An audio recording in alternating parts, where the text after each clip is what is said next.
These pieces, you'll need to remove the old shifter, the drive shaft adapter, and the original rear transmission mount. Very simple. 2 bolts to take the shifter off.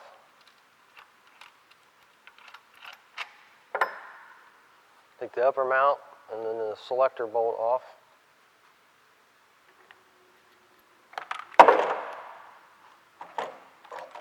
And the rubber dampener for the drive shaft. That can go in the trash.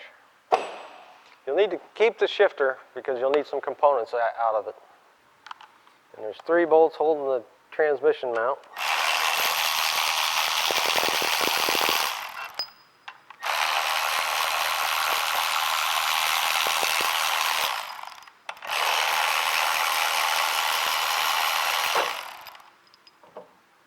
And all this stuff can be thrown away.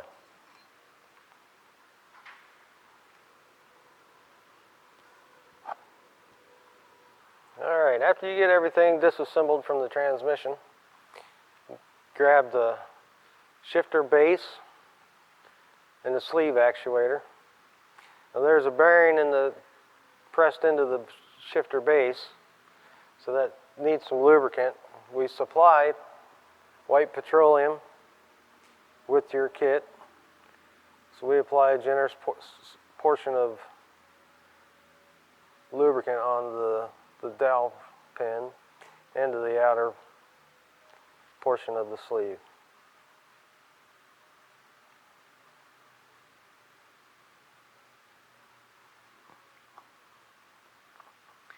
And then there's a little button on the sleeve, on the outside of the sleeve. It goes to the bottom, through the slot in the shifter base, and it just pushes right in there.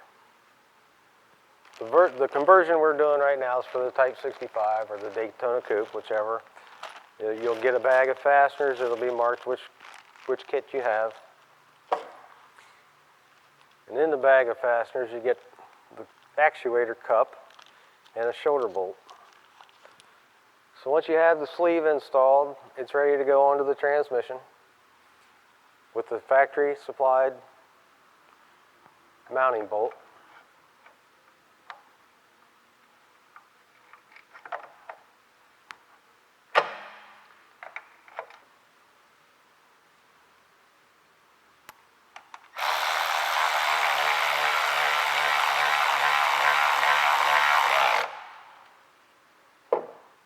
Or cup, I'm sorry. Just remember, a little dab will do you. You slide that down through there.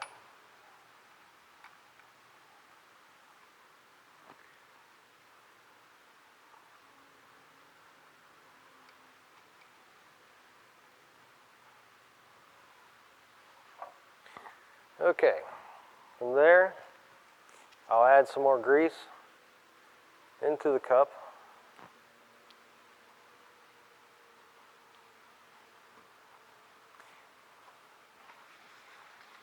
What did I do with that? So the next thing we want to do is put the transmission mount bracket on. There's 3 in your supplied fasteners. There's 3 M12 by 35 hex head fasteners. Put the center one in first and just get it in there finger tight. And then we've got this shifter base bracket that goes on behind the drive shaft adapter. Make sure you have when you do this, make sure you have the drive shaft turned to this orientation, or this won't get past it. And it goes through those 2 slots in the mount bracket.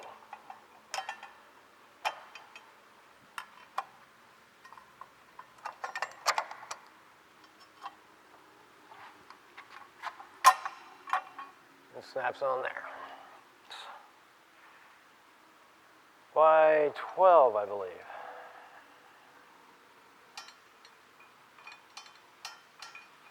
Get everything in there started before you tighten anything. That way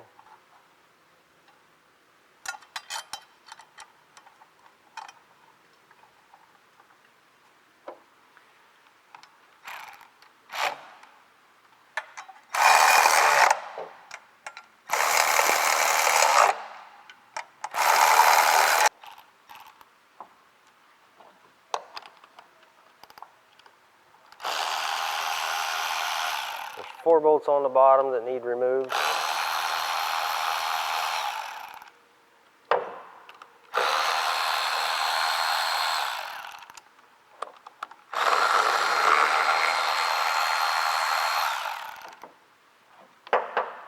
Need to remove the rear mount, which just slides up.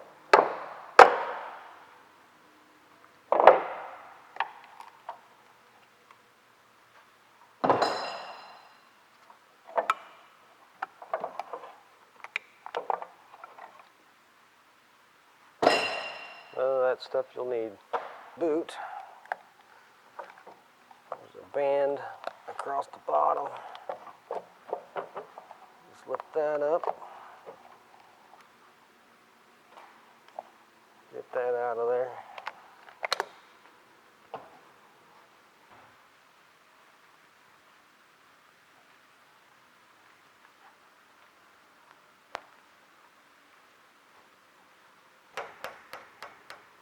Be careful not to lose the roll pin. And you can use that in your work area. So you remove the spring off the shaft. To remove this little shoulder E20 torque socket. I don't know if y'all can see that or not. And just slide the plastic reverse lockout off. 1mm fasteners holding the plate in.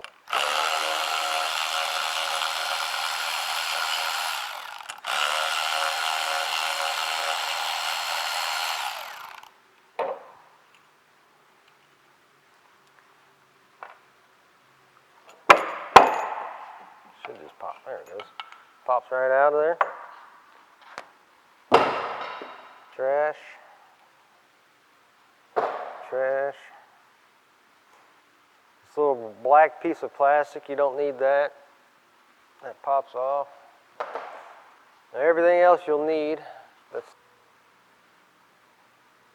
There's one thing that I didn't mention that we need to do. Is you need to figure out orientation or keep orientation with your reverse lockout.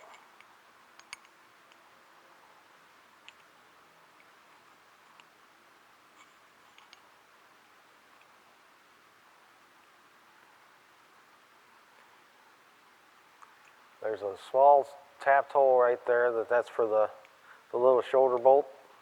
That goes on the same side as this raised tongue here on the shifter cap.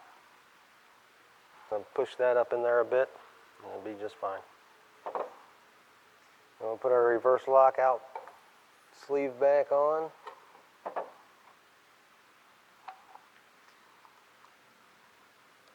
our shoulder bolt back in.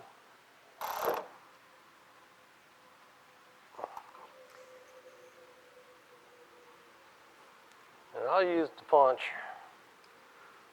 So go ahead and put in there while I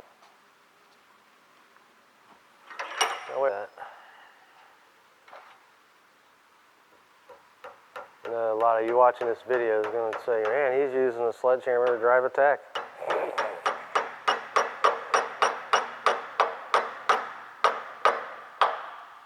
But you don't need a.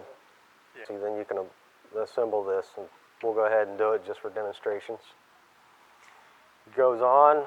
The reverse lockout goes to the left side cap on. I believe they're 4mm.